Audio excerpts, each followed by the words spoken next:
I like the sound effects. They're important.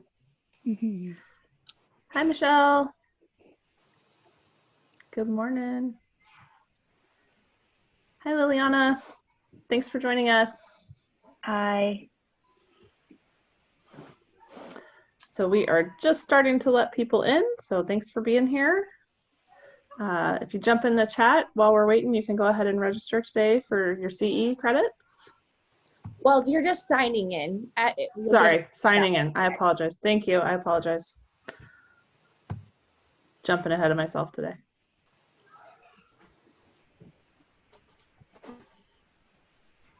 So it's snowing outside my window. Thumbs up if it's snowing at your house. Maybe wave if you're getting rain right now. Where do you live, Michelle? So I'm in Spokane. So we're just starting to get a few flurries here in Spokane. Super exciting. Good morning, Tracy.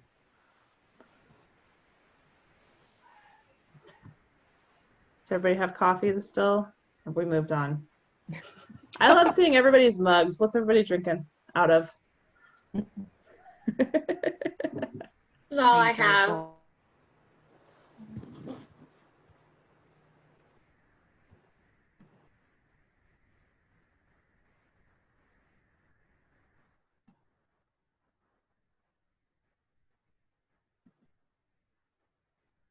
And this is one of my faves. It's two birds playing checkers. Oh, That's cool. Wonderful. Very fun. Very fun. Well, thank you all for being. I was muted earlier. I'm sorry if you saw my jaws flapping and nothing was coming out. So I apologize. No worries. Welcome. Thanks for coming today. Thanks. Do you have a mug you'd like to share with us? Or a cup? It's working on it. I do, and it's really cute, but it's brewing right now, so I can't.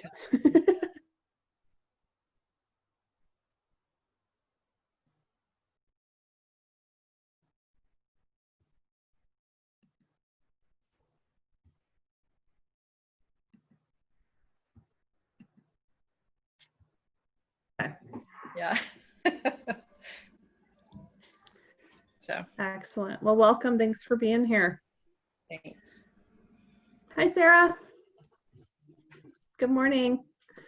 We're just letting people in and chit-chatting. We were just sharing our mugs. If you happen to have something you're drinking out of, feel free. So, excellent. Who's ready for the weekend? And you can use your icons. So down at the bottom, there's little reactions if you want. Oh, I have new ones today that I didn't have before. Okay. So thumbs up if you're ready for like a super chill weekend. And then thumbs, what's my other one? Maybe wave if you have like a ton of stuff to do this weekend. Good morning, Matt. We're just letting everybody in as they show up here. Thanks for being here. Well, looks like we have lots of activities happening for a lot of people. A few chill out weekends. Feels like a strange weekend with the weather changing. I'm not sure what's going to happen. Okay. Well, maybe just for the sake of time, I might just get us started. Yeah. And we can let people in as we go. Maybe while I'm just doing the intro, if Rochelle, you would admit people that pop in, and then I'll take back over.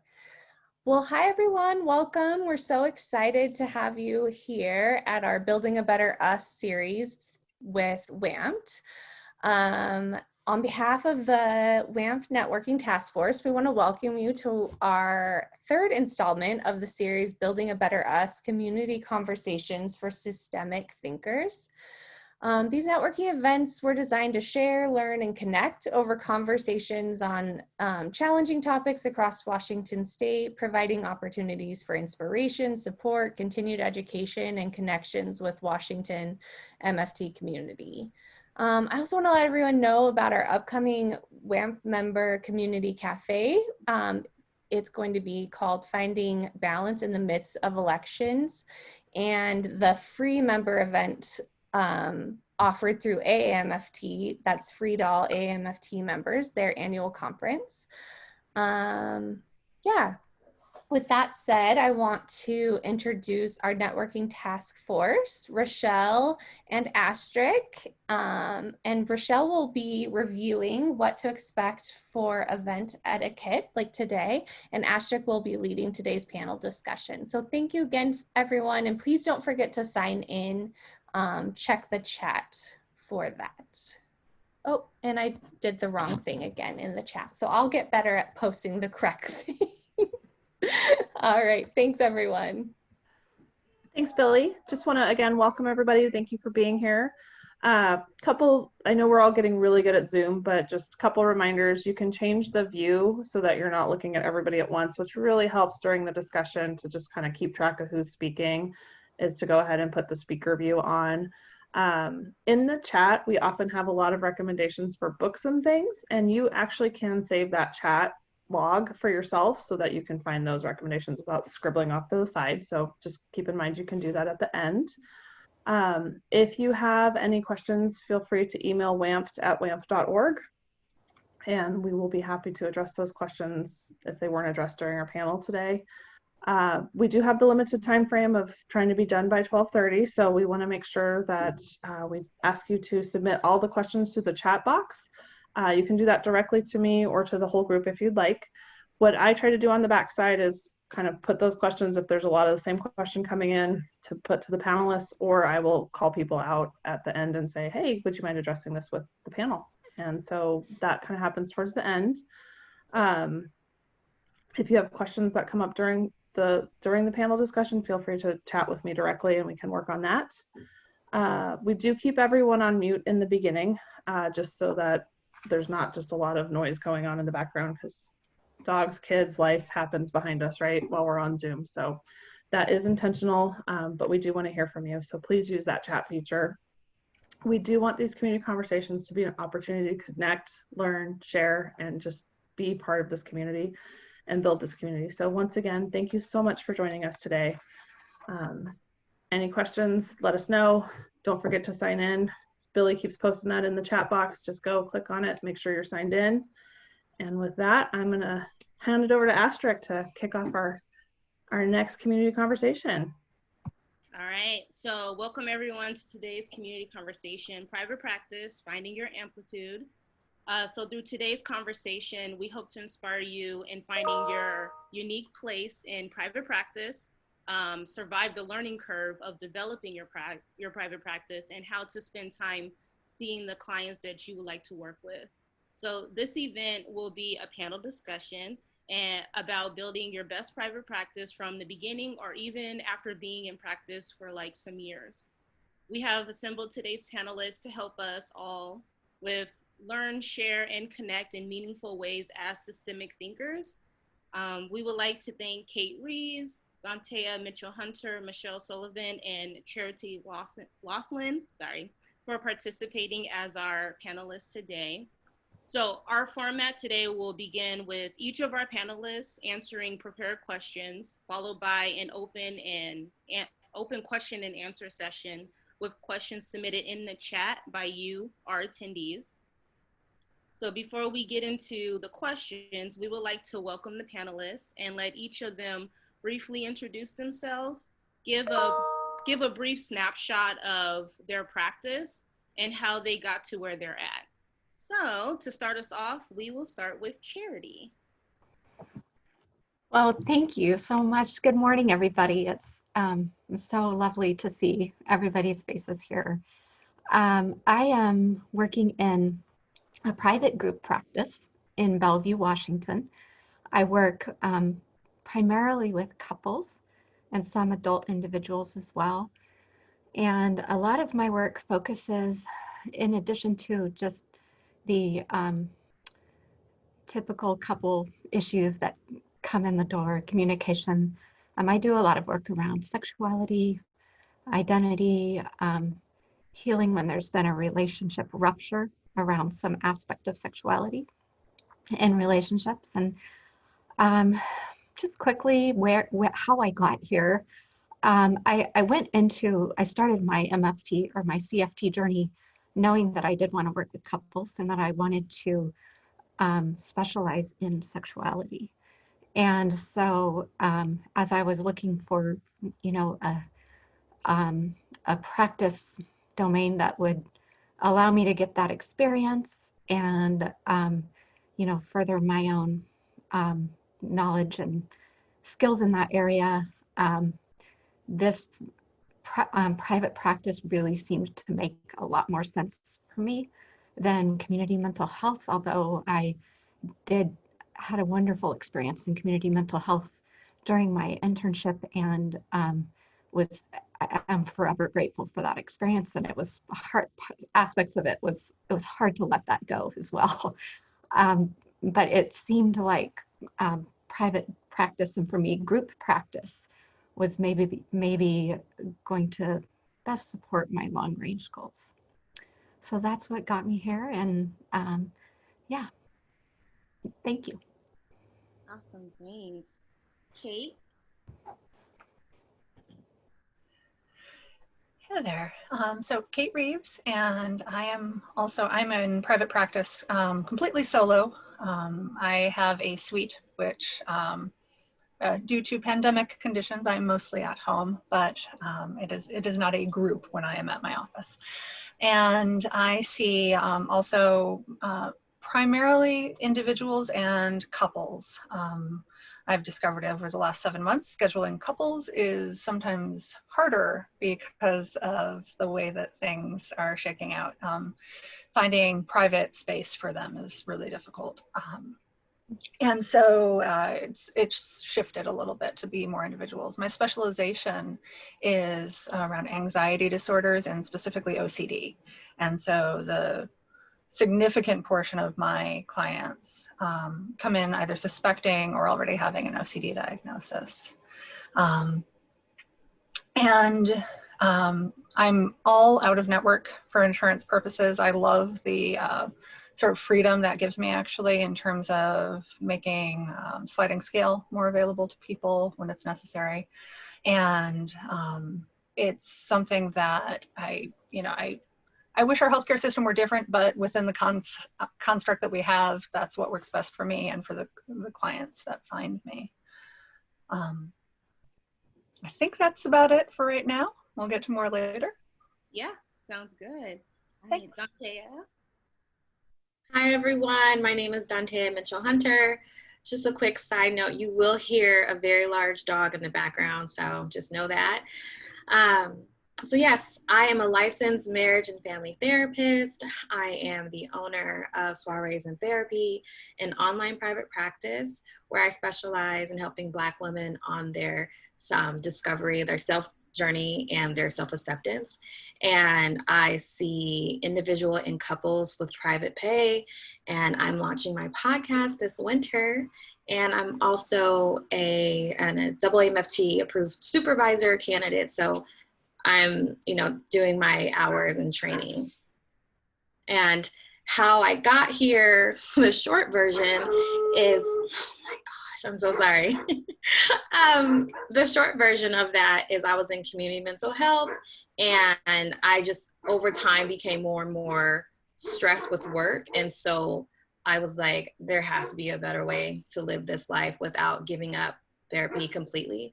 And so when I moved to Georgia, I go back and forth between Georgia and here, and I didn't want to let my Washington license just go because we all know how much it takes to get licensed.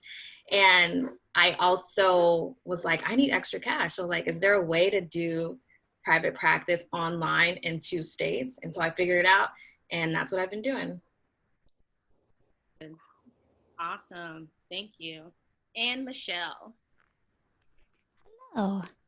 So my name is Michelle Sullivan.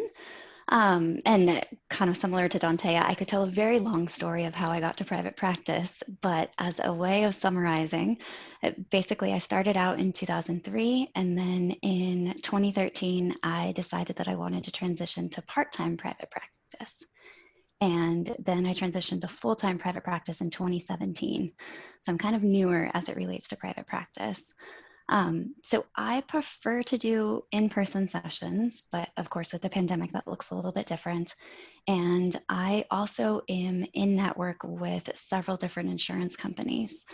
That means that one of the things that I kind of don't like about private practice is that I oftentimes hear from people that they aren't able to find anybody else who is in network. And so sometimes that means I have people sitting on my wait list waiting for a while. And sometimes that can be a little bit stressful. But what I absolutely love about private practice is that I prefer to practice from a postmodern perspective, more like narrative therapy and contextual therapy. And I found that when I was working at agencies, that sometimes I didn't have as much freedom to do that. So I really appreciate the freedom that I have to kind of practice from the orientation that fits best for me in private practice. And I guess I'm not really talking about specialization, but part of that is because of the fact that I haven't really followed that rule that we're all told to have a specialization. I think part of that is because of the fact that when I transitioned into private practice, I had already been working in substance abuse and had been working in community mental health with children and adolescents. And so that just kind of became my specialization because it was the extra letters behind my name and it was where I had the most experience. I moved my practice to Seattle. Can't believe it's been 2 years. And at that time, I decided to stop seeing kids just because that felt like a lot to transition my practice to Seattle and continue seeing kids. So right now, I pretty much only work with couples and individual adults, but all where there's either specific trauma or where there is kind of a substance using disorder that has also led to an act of violence. So those are my specializations right now. That might change. So good. Thank you. Thank you, panelists. All right, so we're going to go ahead and dive in. So starting with Kate, first question, how did you identify your strengths and skills at different stages of your private practice or of your business? I was a community mental health person, like so many folks when I started out. You know, you got to get those hours. And during that time, actually, so way back, I went to school in California, and at my traineeship, which is what we called it there, you had, obviously similar experience in terms of you just kind of do what they ask of you to an extent. But I was fortunate to have a clinical director who specialized in anxiety, which back in the olden days of 2007 or something, it was actually somewhat unusual. The evolution of treatment of anxiety is actually sort of new in terms of what we understand as best practices. And so I was really fortunate to have that. And then when I moved up here, I again sort of coincidentally met a supervisor who worked with anxiety disorders. And for me, I discovered that I really loved it. And so my own strength of like really responding well to folks who are experiencing anxiety led me to seek out more of that. And then I sort of combined it with, my practice is called Therapy for Geeks. And that came about because I was talking with my supervisor about trying to figure out if I needed a niche. And I know we're going to talk more about niches later, but in terms of my own strengths and skills, it was something where I realized I was able to feel more authentically me. And that wonderful moment of, oh, I could do this and be myself was really, really cool. And so I was really deliberate about then sort of integrating more of how I wanted to sort of show up myself into how I learned more about being a clinician. And obviously the path is different for each person about what it is that they notice is a strength and where that will lead them. But I think feeling the confidence, the sort of if you build it, they will come aspect of, oh, this is here and I can potentially make a career out of it because there are enough folks who that resonates with. And really having the I mean, I was fortunate to have the sort of stable base of the community mental health job as I built that up. And really it was about, folks who know me outside of this panel know that I am all about, you know, getting as much information and going to, you know, every sort of seminar or, oh, back in the day when we used to go to conferences. And really, if something resonates there, delving as much as I could. And of course, then the sort of personal challenges also, if you run across something where you're like, no. Personally challenging myself to also find out a little bit more about that, to see what it is, and am I responding from something that I know that I don't want to do that, or it hit too close to home. So I really highly value for me using that sort of educational route to get more information about what can be a strength or a skill, because I think especially starting private practice, you know, after that like information dump of grad school, it's hard to sort of weed that out into what you actually want to do more of and what seems to work best for a personal style in the room or in the online therapy room as well. Right. So what I'm hearing you saying is like, don't automatically just cancel out whatever is brought to you. Like if it's something that's just like, I'm not sure about that, but just learn a little bit more. And if you're like, okay, for real, I really don't want to do that, then move on to the next. Yeah. Awesome. Yeah. Okay. Thank you, Esther. Yeah, no problem. I'm going to open it up to the rest of our panelists to ask the same question. How did you guys identify your strengths and skills in the different stages of your business?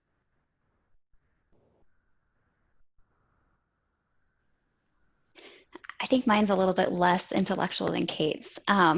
So I realized pretty early in my career that I could look at my calendar and have a reaction to particular clients being on my schedule. And not that it was about them, right? But it was about my noticing the response that I had. And then being able to go to supervision and go to consultation around, okay, is that reaction just because right now the work is in a stuck point and I just need to be able to kind of breathe some fresh life into it? Or is this potentially suggesting that there's something about the problems that that client or that family system is currently working against that maybe just is not something that energizes me? So that's something that was helpful for me as far as identifying like, okay, where do my body, right? Where does it feel confident in my skills and abilities to be able to work with specific individuals and problems? So good. Dante, Charity?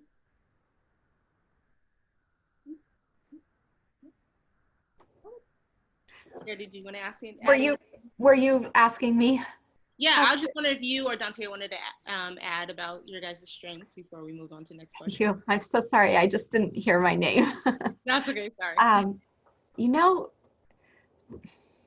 I don't feel like I have anything that would be to add to what's already been shared, which I think is really wonderful. What I would love to hear if Dante does.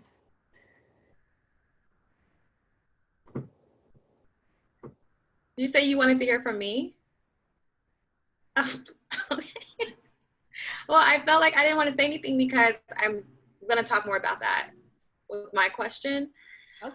I guess what I can say, that a strength that I feel like I have is that it's really easy for me to connect with all types of people.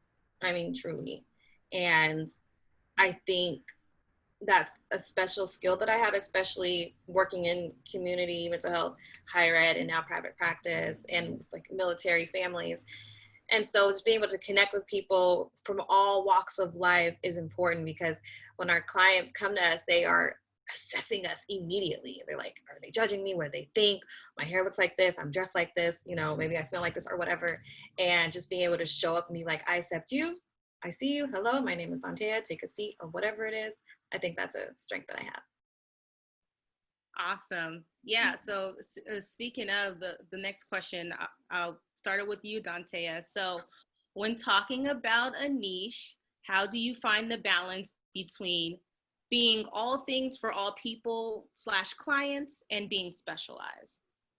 Yeah, so again, like when I said earlier, I started private practice because I wanted extra money. That was 100% why I did it. I'm not even gonna lie, 100%. And over time, other things happened, right? So now I'm like, I love that I made this decision. So on the way to doing the private practice, people are saying, find a niche, have a niche. And it's hard because it's like, well, dang, I'm trained and I can deal with anything. Throw anything at me, I can do it. I don't want to sell myself short, right? And like Michelle was saying, noticing who I get excited to see, noticing who I can't wait to keep doing work with, right? And so telling myself, you are talented in all aspects, and how can you show up as your best self is what I really focus on. How I found my niche was honestly, is this still on track, Astrid? Make sure. Okay, cool. You're doing good. How I found my niche was really thinking about your pain points, right? And so it's almost like, what are the things I'm most shameful about? What are those things that I don't really tell everyone about? What are those things I wish I could really move through? And so for me, it was definitely helping Black women with like self-worth and how to identify myself in a relationship, or we broke up, now I don't know who I am. And that gets me excited to do that. And so when it comes to marketing the niche, it feels very overwhelming as well, because it's like, I'm already talking about the stuff I feel like I struggle with and I know I can do great work with. How do I market that? And it can be challenging for me. It was challenging for me. It's basically just using your client's language. What do they say? What's the common thing they write on their intake forms? What's the common goal, right? A lot of our clients usually are saying the same thing about the same thing.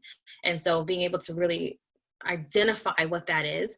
If any of you guys feel like you struggle with that, I do not mind you looking at my Psychology Today profile and like seeing how I was able to name that, just to give you somewhere to start. That's awesome. Thank you for dropping that gem right there. That's really good, because I feel like, going into private practice, you're just like, oh, I know I want to do this, I want to do that. But then building that confidence of like, can I really do that? And am I going the right route? And is this really the niche that I'm supposed to be doing? So I love how you just like laid all of that out. That was great. Let's see. Michelle, anything you want to add about your niche? Not specifically. I think I would just echo what Dante was saying as far as figuring out the client language, because that's actually how I finally landed on the name for my private practice, was kind of just thinking through like, what were the words that people I was excited working with were saying at the beginning of their services, and then what were they saying at the end? And that being able to kind of allow for that specific marketing of not just, identifying with where people are at when they start with the problem, but also kind of that vision of like where people might be hoping to get to. Awesome. But that might be the marketing question, sorry. That's okay. That's all right. Charity, did you Okay, if I add? Yeah, go ahead. Yeah, okay. So to just piggyback on what both Dante and Michelle have been talking about that even writing up your online profile. One thing that I've found is helpful is that sort of balance almost is done in collaboration with potential clients in a couple of ways. And one way is I've really have put a lot of thought into my profile, into how I present online, to kind of tell people up front, this is what you would expect, if like to name myself and my identity in some ways as a therapist. And I'm always working, I feel like I'm always tweaking that and as I'm learning new things and stuff. And then I also, on a practical level, I do offer a like a free 20-minute good fit kind of consultation with clients before we assign anything. And a lot of times, and I will tell them about, kind of like how I work, how I operate. And I feel like that self-selects people in a really nice way for both of us. So I don't think I've had an experience where I talked with somebody and I didn't want to work with them and they still were in my schedule. It's more been, it's pretty easy for both of us to tell, no, this is going to gel. So.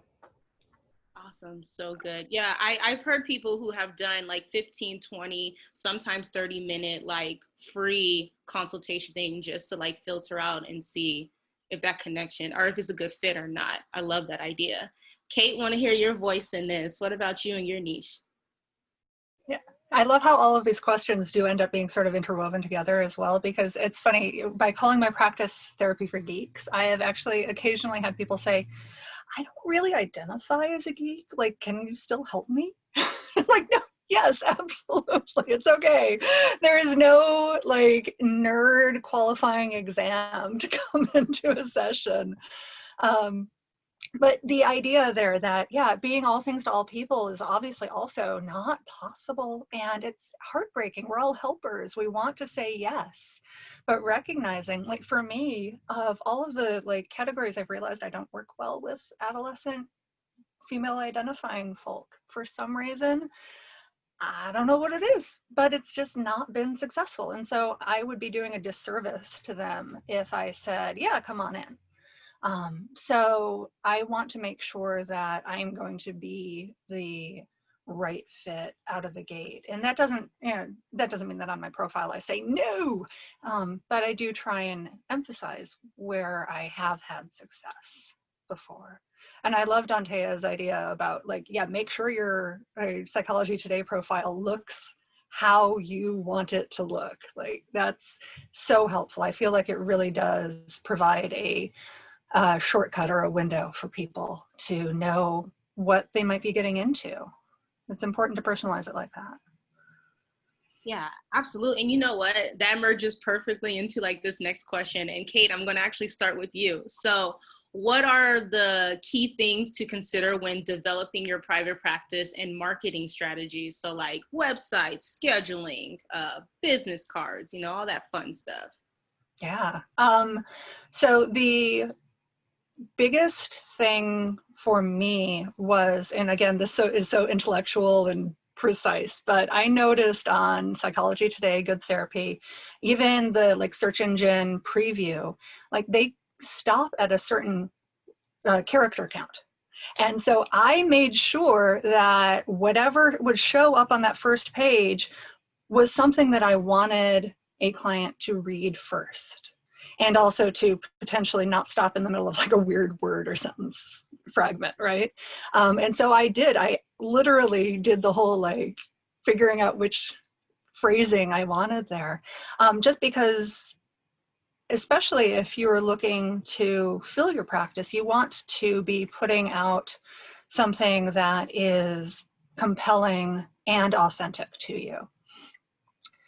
It has to be both, because if you, I joke about it with clients, even like, all of us are clever. We all could have gone into investment banking, but oh man, I bet everybody just had like a visceral response of, no, don't want that for myself. It would be soul crushing. And so obviously it would be to a much lesser extent, but noticing if you're accidentally putting something out there that people are responding to, figuring out how to tweak that as well.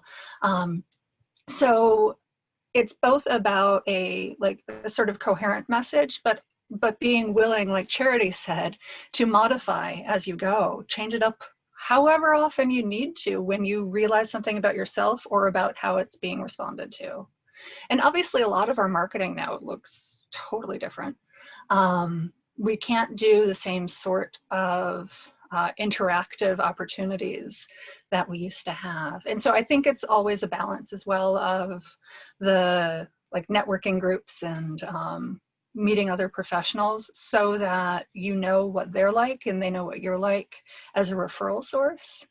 And then seeing if there are other places that are potentially sort of more niche connections to make. And sometimes they're really not obvious.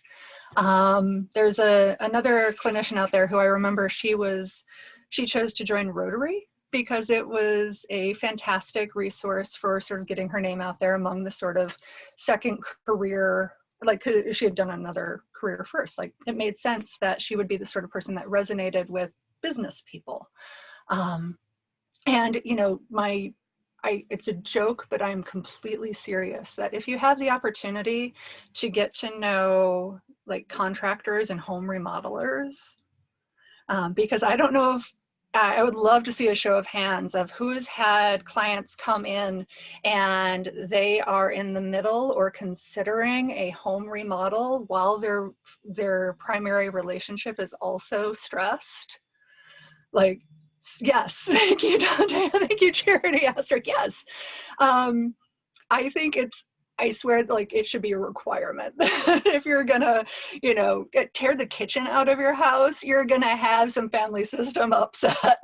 So get some tools under your belt along the way. So having a coherent way to pitch yourself as well, right? A couple of years ago, I was talking about this, and I remember encouraging folks as a little bit more interactive to actually work on your like 2-sentence description. And it sounds cheesy when you're saying it because it's new to you and it's a really succinct summary, but think of how valuable it is, like when we go around and people can say, this is who I am, this is who I love to see. That sticks with you. And so work on that and refine it. Tell it to your dog or cat as many times as you need to. Yes, because they are perfect people to give feedback. Let me tell you, they'll give you that look like, that didn't work out, try again. Awesome. So I want to open up the floor to any of the other panelists on like things to consider when developing your the market strategy. I'll just let y'all jump in. Go ahead. I was thinking about when I was thinking about my schedule. So because of community mental health, because of my experience in higher ed counseling centers, I just felt like I want to work less and like make more. Like I want to live that type of lifestyle, have more passive income, you know what I mean? And so honestly, I just thought about like, what are those specific hours? What are the type of people that I want to work with? Because certain people can't see you at 2 p.m. Certain populations can only see you at 6 p.m., right? So thinking about that. And so when I first started, I literally was only open for, what was it? Oh my goodness, like 6 hours a week. And then I had all day Saturdays sometimes open, and no one ever took a Saturday, ever. And I was like, what? Okay, fine. And so now I only am open Tuesday through Thursday for 3 hours a day. And because again, like I want to show up as my best self. So I think scheduling is really important. And what happens is you'll be tested on your boundaries. And, you know, people say, oh, you don't have a 5 o'clock? No, sorry, I don't. Then you're like, wait, can you come at 10 a.m., right? Like all of a sudden now you have a 10 a.m. slot because you're trying to fit everyone in. So thinking about what time, what days is really important, because that's something you're gonna have to stick to, or at least be able to change when you can. That makes sense. Yeah, that makes a lot of sense. Man, boundaries, that's a whole nother lesson, right? And also that's taking care of you as the counselor, right? And there's nothing wrong with drawing that sand in there, because at the end of the day, this is your business, right? Awesome. Thank you, Dante. Yeah. Let's see. Michelle, Charity, anything you want to add? Just to what Dante was saying reminded me of something about my own sort of discernment journey in all this, and that because I'm a parent, it was really important for me to do my therapy hours while my children were in school. And so there was a way in which that selected me out of, at this time, being able to work with adolescents and children, because they're typically available after school hours, unless you're working in a school. And that's one of the things that's been really wonderful for me about private practice, is being able to create my schedule so that so I would be available to drop off and pick up which of course isn't happening right now. Everything's different now with COVID. Ooh, I thank you for that. That speaks volumes to my life. Michelle? I can just add on to what Kate was saying as far as kind of figuring out, like, for the people that you want to be working with, well, where are they spending their time, right? Are they serving on the Rotary, or are they seeing an acupuncturist, or are they going to a particular yoga studio, a particular kind of doctor, and seeing as best as you can, developing relationships with those providers. And being consistent about it. I think that's the main thing that I learned, is that, you know, there were times that I would go in and I wouldn't get a response, but if I kept going, then oftentimes somebody would kind of realize that I had something that I wanted to offer or something that I was looking to gain. And so kind of being a little bit fearless in that way of knowing that you are offering a valuable service and that that is of help to other people, and persisting until someone hears that. So true, so true. Before I go on to the next question, I wanted to say that, you know, a friend of mine sent me this meme, and it says, just launch the business, you can make it perfect later. And if anybody's is a perfectionist like I am, I know that I needed to hear that. So I just wanted to share that gem with y'all because my friend shared it with me. So, so Michelle, next question, we'll start with you, okay? So it's the money question.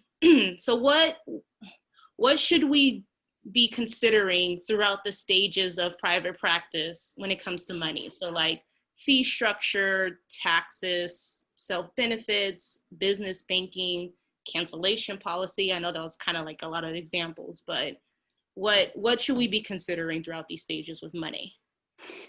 Yeah, no, this is a great and definitely an important aspect of private practice.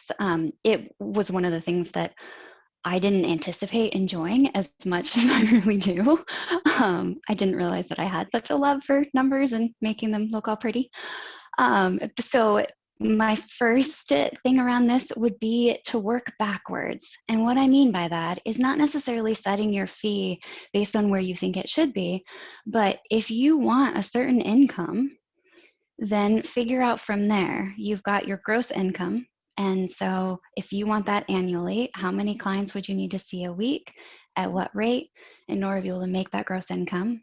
And then taking into consideration taxes, taking into consideration expenses, right? So like I know some individuals that have chosen that they want to do telehealth because of the fact that they wanted that larger profit margin, right? That it's great to have brick and mortar, but brick and mortar costs money. And so for them to have that end of the year number that they were looking for, you know, that made sense.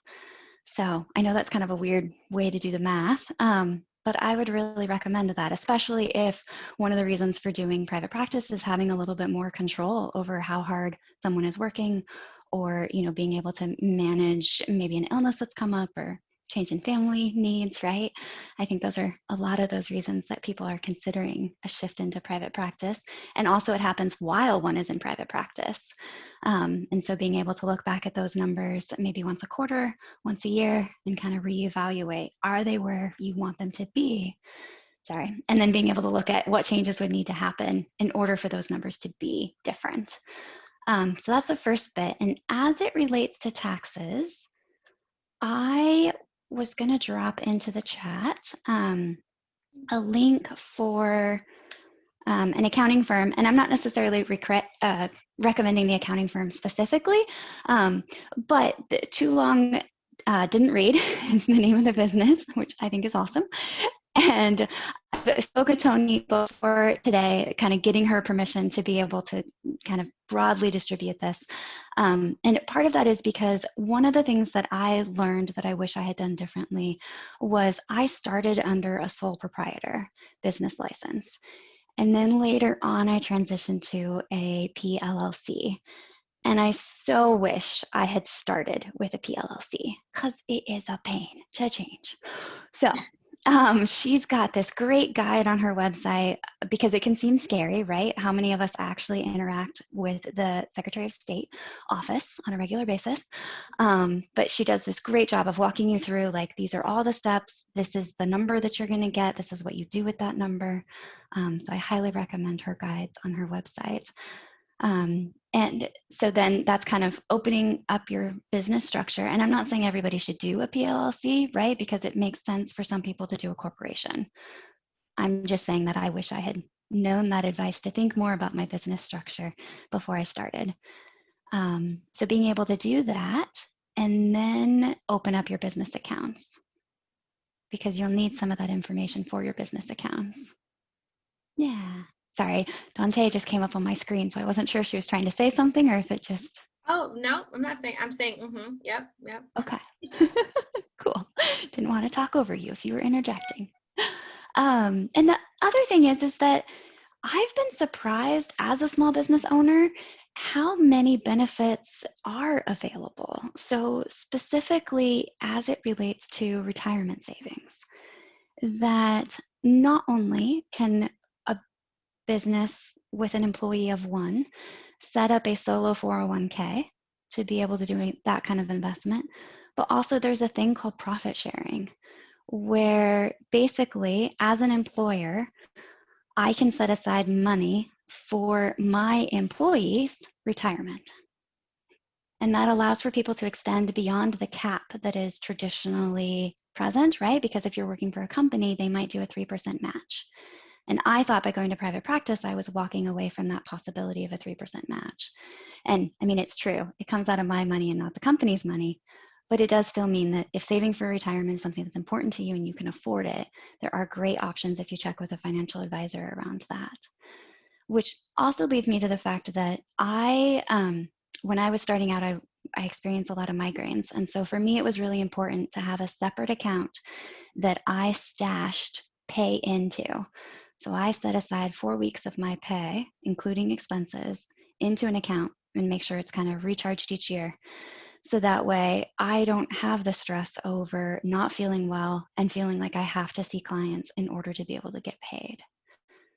But that's something that was important to me too.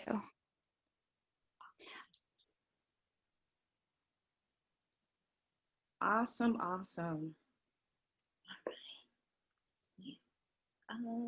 Sorry, I'm like writing notes as you're doing that because yes, I need all this information in my life. So thank you, Michelle. Was there anything else that you wanted to add? I didn't mean to cut you off. No, that's okay. I was looking at my list to double check where I was. Technically, something that I didn't think to mention was just looking at your tax deductions.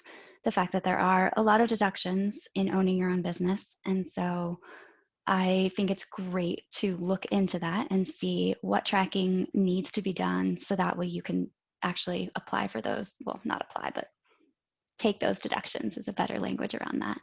So like I have an app that I've downloaded onto my phone that tracks my mileage because I do a bit of consultation. I mean, right now I'm not driving to places, but I used to drive to places to be an external consultant for agencies.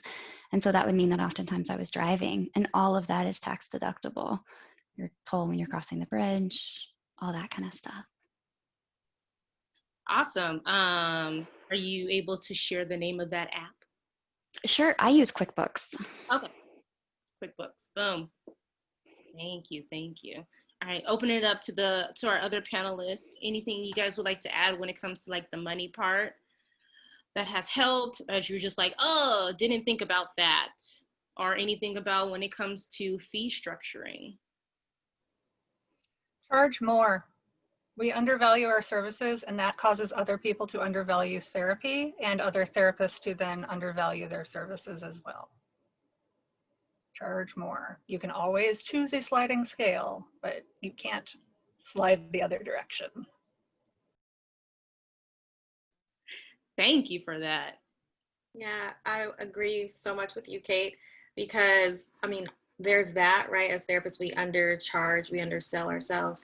And also being someone of color, being a Black female, I'm also thinking like, oh my gosh, people who look like me can't afford these rates, right? So there's a lot of work that goes into that, thinking about not only what do I need to make to afford my overhead, to afford my CPA, to afford my own therapy, right? Also thinking about going back to what my niche is. If you really want to work with what I can do, like that's a skill that I have. And so I'm going to charge for that. And also remembering there aren't just 7 people in the state of Washington. You know, people will find you 100%. Like a lot of clinicians of color, especially Black clinicians right now, we're all filled up. Like I don't have an opening like 4 weeks from now, right? And again, I'm only seeing 9 people a week. So there's a lot that goes into that. What else I want to say? Cancellation policy, sweet baby goodness.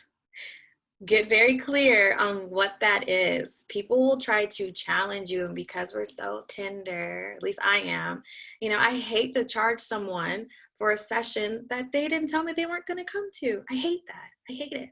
I'd rather you just, I don't know, talk to me in your car, right? So really being clear about that. I realized for me, my wording was not clear enough. So I had to change that consistently. For me, my clients need to tell me 3 days, and if not 72 hours, not the hour to the appointment time, 3 days in advance. If they cancel within 2 days of their appointment day, you'll be charged the full fee. And I mean, that's just what it is. You know, and some people will be upset, they'll try to push back, and just reminding yourself, this is a livelihood, one. How many times do you hear about people telling their doctor, how dare you charge me? I don't understand, right? So remembering that, remembering your worth and sticking to it, honestly. That's awesome. Thank you. Thank you for that cancellation policy too, because again, that's another boundary, and you know, that's being consistent as well. Awesome. Charity, anything you want to add? This is, thank you. Yes, and I really love everything that's been shared on this topic. It's been really helpful. This is in part a comment, but actually a question for the other panelists as well, even though I'm a panelist, because it's kind of some research I've been trying to do qualitatively, is what do therapists consider full-time for themselves in terms of number of client hours in private practice. And so what I've heard informally is about 20 to 25 per week, but I'm actually curious with others, you know, what have been your experiences with that? I'm also myself a parent, and so there's this very strange fluid boundary between part-time and full-time, especially right now with COVID and so much working from home and everything. So anyway. That's a good question. Anybody want to jump in and answer that one when it comes to like part-time, full-time? I can jump in. Oh, okay. So for me, I do have a full-time job. It's a contract with the military, so I do that. The hours are interesting. So I'm not really working full-time hours, right? I'm working from like, I don't know. It doesn't matter. The point is I'm working from the morning to the afternoon, okay? And so for me, I don't really know what full-time is, right? I'm in a position now in my private practice where I could do that full-time. Like I could leave my military job. I have hangups about that, right? Like the idea of having a regular income, there's that for me. Also, the idea of seeing 20 people a week, I literally, like my stomach turns, no. So my ideal load would be 9 to 12 people a week, which means I have to charge a certain fee, right? So I don't mind talking about money. Right now, my fee is $150 for individuals and $175 for couples, right? And that's definitely going to be increasing in the following year. And so I'm not really sure. I really think it's about what your schedule is. What do you want to have time for?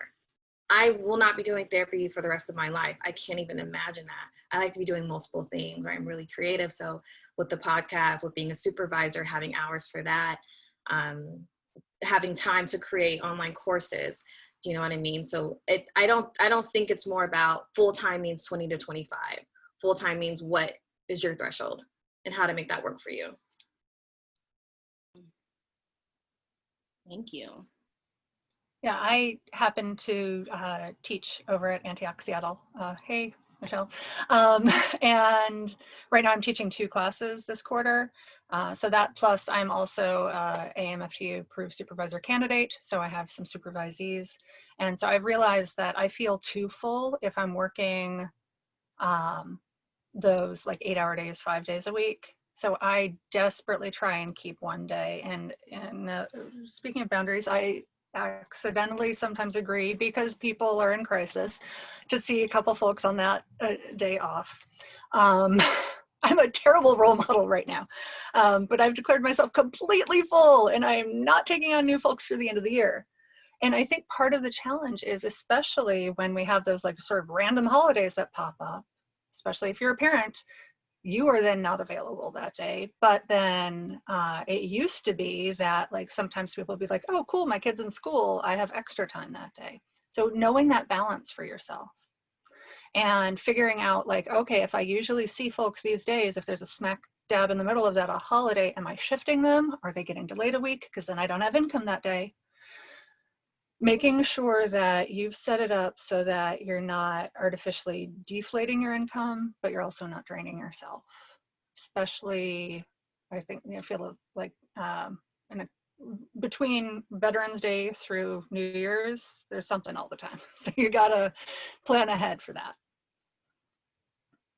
So good. Awesome. Michelle, did you want to add anything in regards to part-time, full-time stuff? Yeah, honestly, just the fact that I think I have a hard time embracing an essential truth around that. Because when I first transitioned into doing, supposedly part-time agency and part-time private practice, the feedback that I was getting from my mentors was that I was working 2 full-time jobs. And Kate knows that it's been a journey for me over these last 6 years to try to kind of figure out a way to not be working more than full-time. That's been, so I would say that though outside of my own personal experience, predominantly what I hear does line up with what Charity was saying as far as that kind of like 20 to 25. I would say I know a lot of people that consider themselves to be full-time at 24, 7 slots, 4 days a week, kind of being the way they prefer to run their schedule. Okay. All right. Thank you. Thank you. So I'm going to ask one more question to the group, but I just want to remind everybody, I'm seeing questions in the chat, which is perfect. If you guys have any questions that you want to ask the panelists, keep dropping those questions inside the chat box. And so Charity, I'm going to come to you. So what is one thing you hope everyone who attended today takes away from this conversation? And then I'm going to open it up to the rest of the panelists. I would hope that what you would take away is that whatever you are bringing to the world through your experience, your identity matters, and there's a place for it, and that you can be brave and step into it, and you don't have to have it all figured out to get going. Beautiful. Yep, I was just about to snap, Rochelle. Boom. Same mindset. Kate, what do you hope people take away from this conversation? It was just me itching behind my ear, but I'm I tease my students that I'm like an auctioneer, like watching for the smallest sign. I think Charity, you said that so beautifully, and it makes me really think also to emphasize, yeah, whoever you are, there is a space for you. I mean, if you just look at those of us who are talking today, our styles are clearly so varied, and the right clients will find you with who you are. Being authentic to who you can be, showing up in the room will make this a sustainable career and hopefully something that continues to energize you.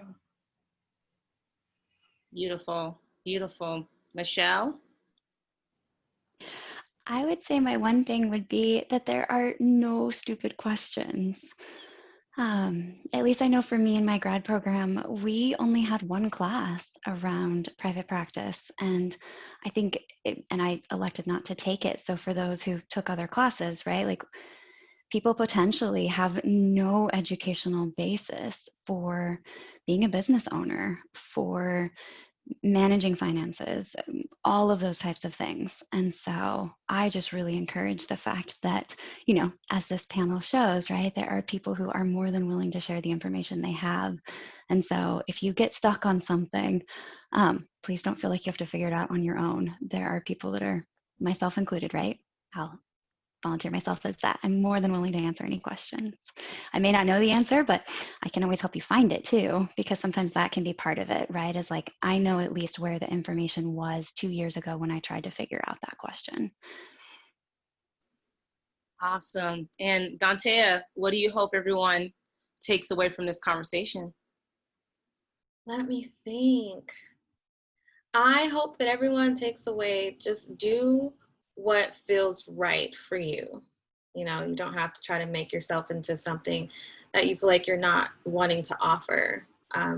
Do what feels right for you, because for me, when I started, I knew I wanted online private practice, and everyone was like, boo, why? Get a brick and mortar. And I was like, because I like to move around. Like, it's easier for me.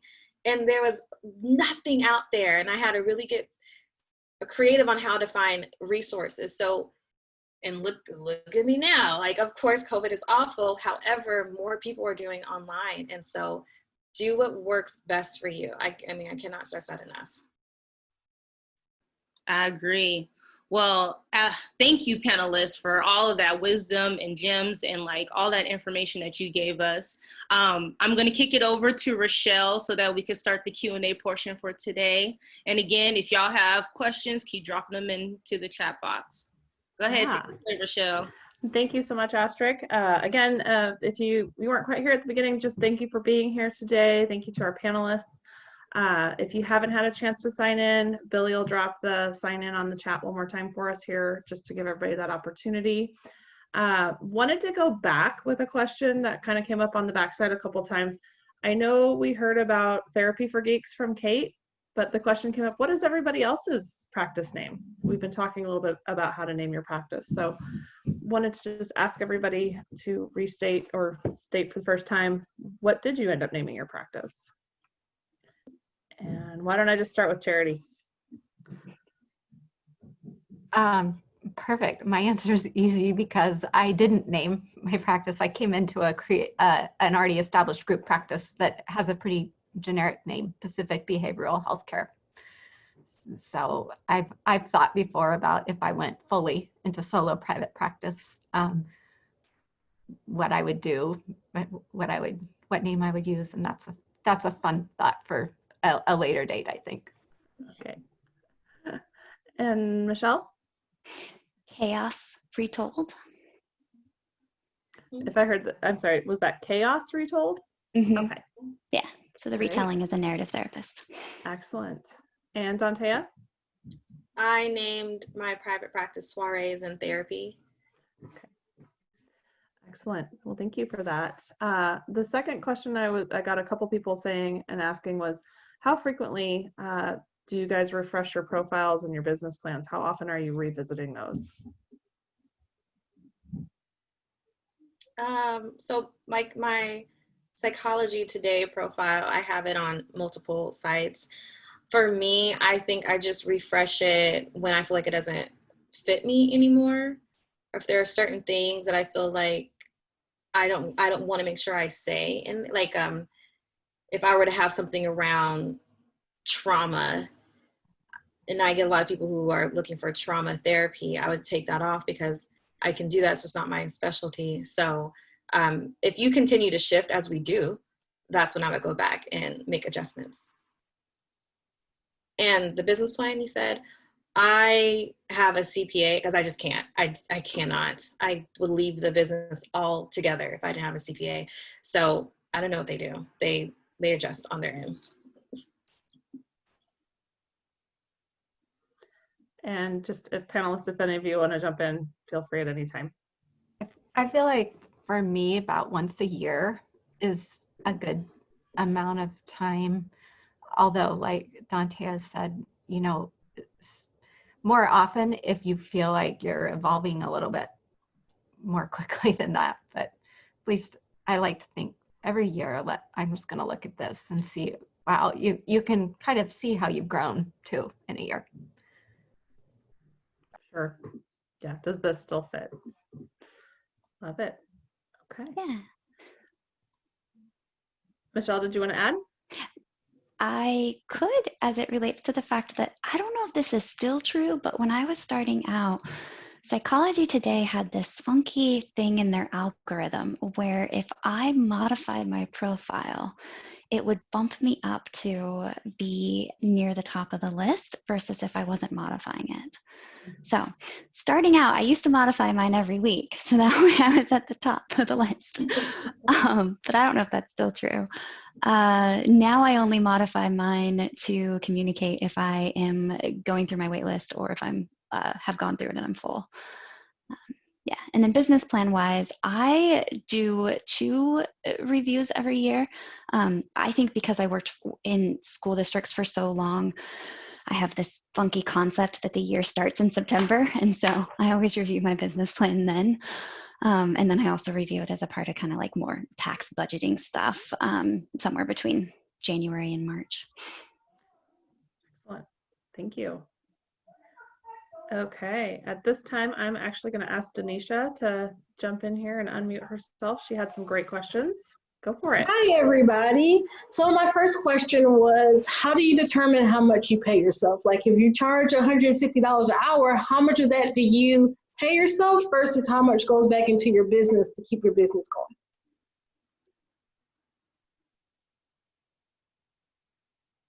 That's a great question, especially because honestly, it partially depends on what your income is on a federal level. And the reason why I'm saying that is because part of your income will need to be paid in federal taxes. And that might be different for you than it might be for somebody else that you're sitting in consultation with. But I think a lot of people that I read would say kind of like starting out that you're potentially setting aside 30% for taxes. And then, and obviously these are not individualized numbers, but just kind of as a general rule. Yeah. And then you're figuring out like how much do you want to set aside for kind of wage protection, right? If you are wanting to set aside, 1 hour's worth pay or 1 day's worth pay each month. So that way slowly you accumulate up to 12 days.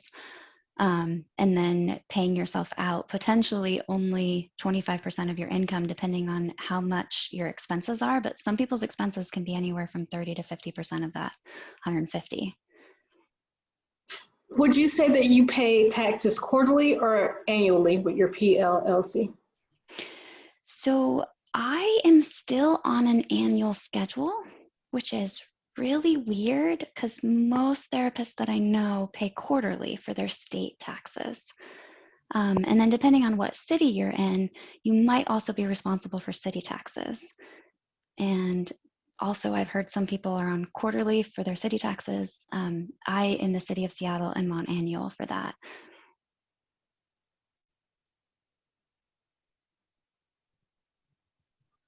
Thanks, Michelle. Does anybody else want to add to that?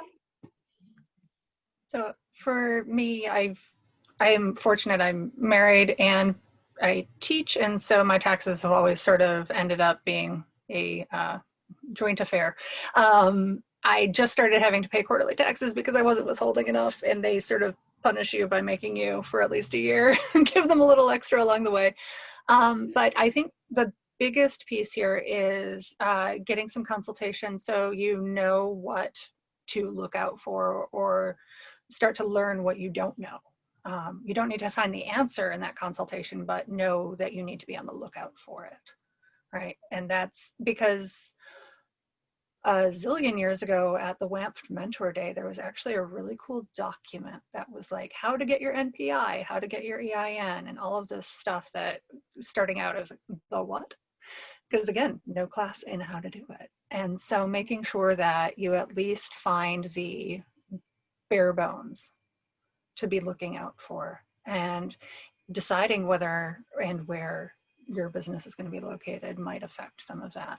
Know that that could be a factor. Yeah, that's great. I mean, Michelle said they had a whole class. We literally had an hour on how to do a private practice. So that information is not just at your fingertips. How about Dante or Charity? You guys have both had your own journeys. It's okay if not, too. Repeat the question. How do you determine how much you pay yourself versus how much goes back in your business, and how often are you paying taxes? Like, I know some people do the for-profit first model, which is a book that's been very popular. So how do you determine how much you pay yourself? Oh, that's why I didn't say anything, Denisha, because I didn't have a response. Okay, yeah, what I can say is, again, I'm a baby in all of this. Like, my private practice has been going on for a year and a half. So I am paying quarterly. I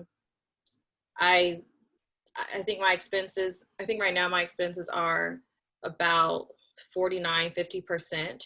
And so the rest is technically take home pay. So I transferred out of my business account and put it in my personal account. And yeah, that's pretty much all I have right now. That's great. Great perspective. So different things for different folks. So this time I'm going to ask Matt to join us and unmute himself and ask his question. Hi, everyone. My question, I forget who mentioned the PLLC, and I was just curious if there was a reason for choosing the PLLC over the normal LLC, and if you could speak to that. Thanks. Yeah, that's a good point. Part of why I didn't have it when I first opened my business is because it wasn't required back then. But there was a law that was passed that went into effect starting January of 2016 that required that healthcare providers specifically had to have a PLLC. And also along with that change, some liability insurance companies also changed the way that they require a business owner to carry a policy both for their business, for their PLLC, and for them as an individual. So if you're kind of looking into this after this meeting, that might be one of those things to double check that your liability insurance policy is written correctly. Thank you. You're welcome. Awesome. So I had another question come up, and that was handling like crisis clients when you guys are in private practice, and kind of how you are handling those things without having that agency backing or that group community right there at your fingertips. Kind of what are your strategies for that? I know. Are you handling crisis clients? Let's ask that question. So I see some smiles here. So Michelle, would you like to lead us off? So I'm very fortunate in the fact that I have two communities. I have one community, which are the people that I went to grad school with. And at least for me, my grad school buddies are people who I feel very, very comfortable calling and saying, I just did this thing and I have no idea if it was the right thing. Please help. Or, oh my gosh, this thing just happened and I just need you to sit on the phone with me while I cry. So that's what I would say is like, kind of figure out who are those people for you, that there's no embarrassment around vulnerability, and that, you know, you guys can text, hey, I need to talk, right? Like I have a lot of colleagues where if I text them and say, hey, I need to talk, you know, they will squeeze me in between their sessions. So that way something can get addressed the same way that it would if I had an office right next door to theirs, right? And I was seeing them in those 5 minutes that you run to the restroom in between sessions.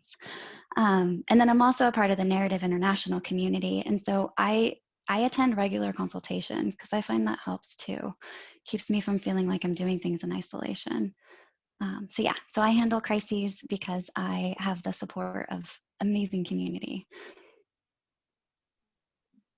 Thank you for sharing that. How about anyone else? Well, I think I already mentioned that I do inevitably end up scheduling sometimes into my day off because of that. But I also, to be really pragmatic, I try and make sure that I am the the therapist that is not taking on too many folks who may go into, who are more likely to need those crisis sessions. So part of being full is accounting for the fact that those hours may show up as well. A couple weeks ago, of course, this is the curse of going to suicidality training. Like literally the end of the training, I was getting texts from a client and I spent the next couple of hours working through things with them. But so knowing that flexibility as well, where I have that time to offer, but not indefinitely and not as a something for each and every client. I couldn't have my entire caseload be folks who would be likely to need that.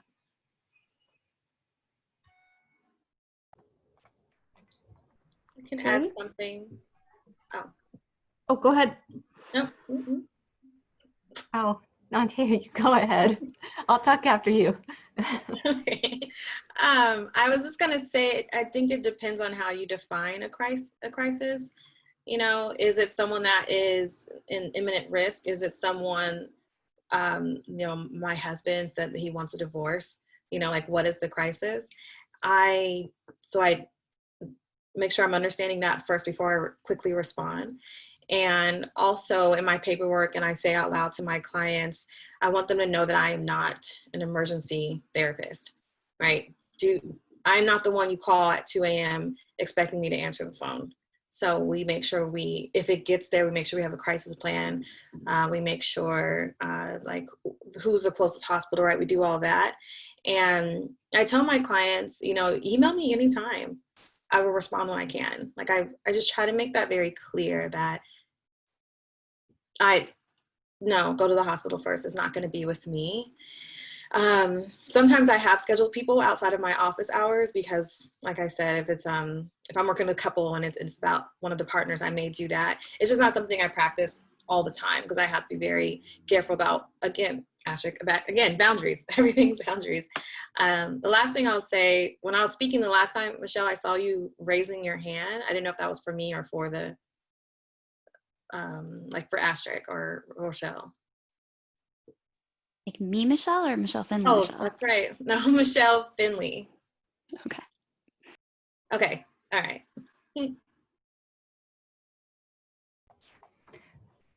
And I really like what's been said so far. It's, for me, this question of crisis is something it's like an evolving conversation for me of how I'm going to handle this, because it is different being in private practice versus community mental health.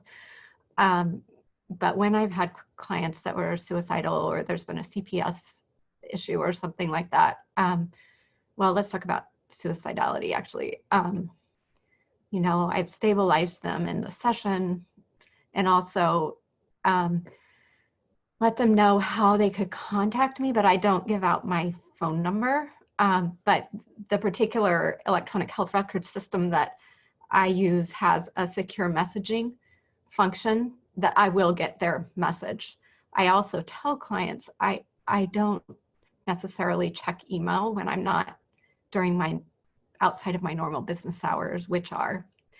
However, if somebody genuinely emailed in crisis through that secure messaging, you know, I would follow up. I would do something. But I try to also just find that balance of making sure I'm giving them resources that they can go and lean on between the times they meet with me. I will definitely, if it's been a crisis session, offer just a phone check-in the next day if they want that. So those are some ways I'm currently trying to think through and handling that. That's great. Thank you all so much. I think that's one of those big scary things for like just stepping into private practice, to like, where's my support and what can I ask for and who can help me? And I think Asterisk has a question she would like to ask the group, so I'm going to actually throw it back to her.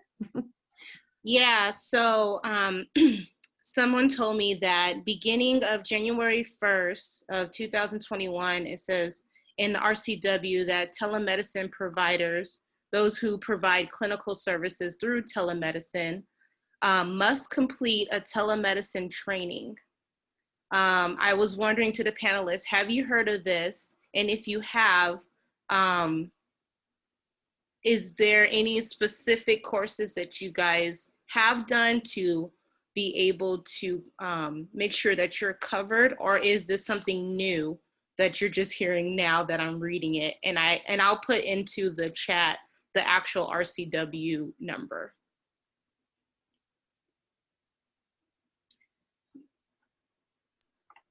So yeah, thoughts. Yeah, so I might delay speaking because being on the board for WAMT, there was an email that was going around with our lobbyist, with WAMT's lobbyist, about this actually, but I honestly don't remember the details.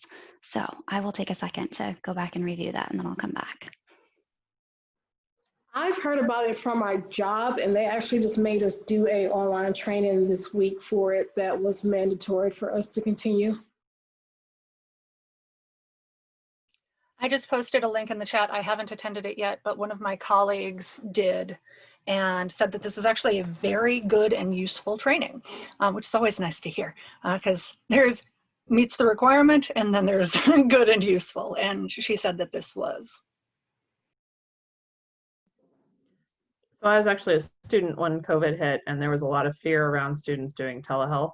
And so we were required to do an online training, and there was a really good one on PESI that I attended. It was 8 hours, but it was very thorough.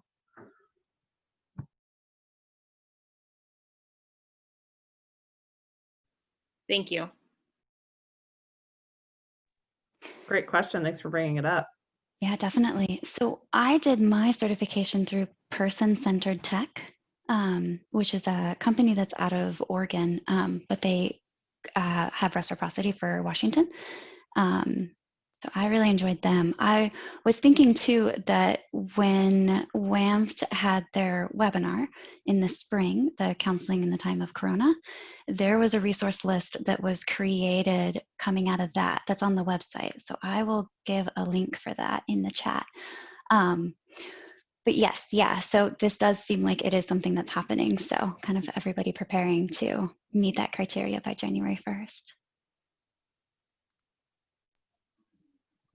Awesome. Well, thanks so much, everybody. I am actually going to turn it over to Billy at this time, and we are kind of in the wrap-up section now. So thanks again.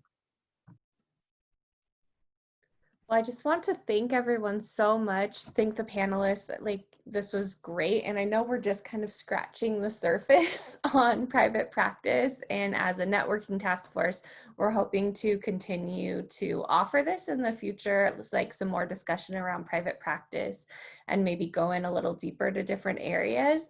But it would be super helpful for us if you could let us know the types of things that you're interested in kind of getting a little deeper into. So you can do that on the eval that will come out after this, or feel free to email wamft@wamft.org, and they can forward those off to me so we can use that in our kind of planning for 2021. But again, thank you, panelists. This was so amazing. You're a wealth of information. So thank you. Trying to look at my notes, things I wanted to cover. So essentially, as systemic thinkers, we have an important job to do, and it's a challenging time. So we hope today you got some knowledge and some ideas from our amazing panelists that will help support you in the work you do every day.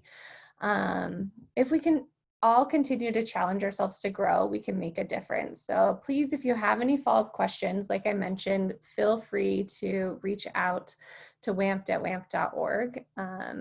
Or if you're just interested more about learning about WAMFT and its membership, involvement opportunities, again, reach out there, check out our new website that we've been working hard on updating, and that's wamft.org. So also, please make sure before you leave today that you sign in thing that I've been posting every few seconds. Make sure you sign in today. And then after joining us today, you'll receive when you registered, if you said you wanted to get a CE, you'll receive an evaluation, a link to the evaluation to complete, and we'll need those completed in order to give you your CE. They're free for members and then $25 if you're not a Amft member.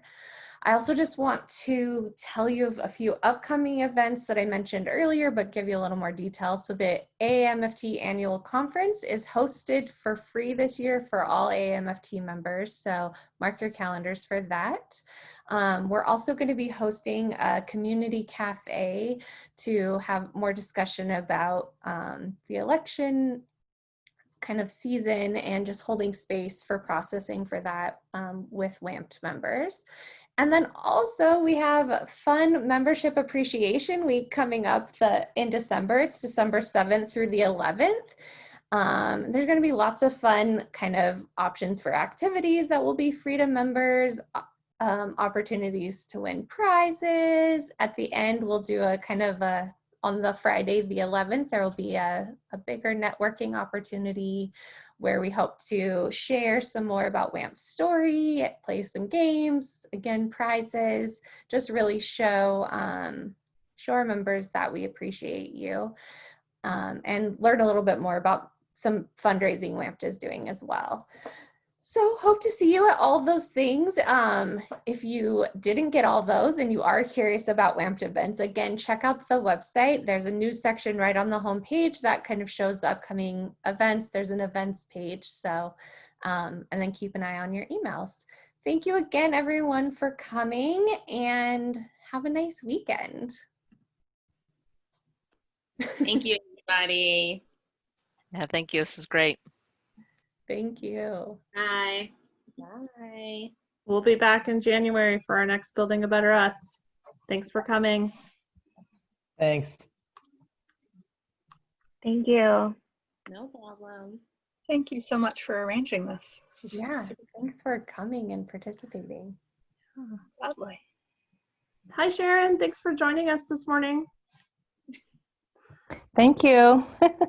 No problem.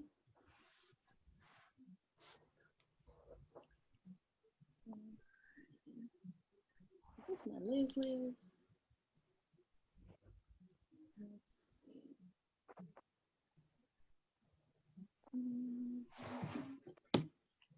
Hi, girls. Hey, still have a few people on. See if they have any questions. Oh, I'm down just to 3 of us on our screen, on my screen. Sharon is still here. Oh, should we turn off recording at this point?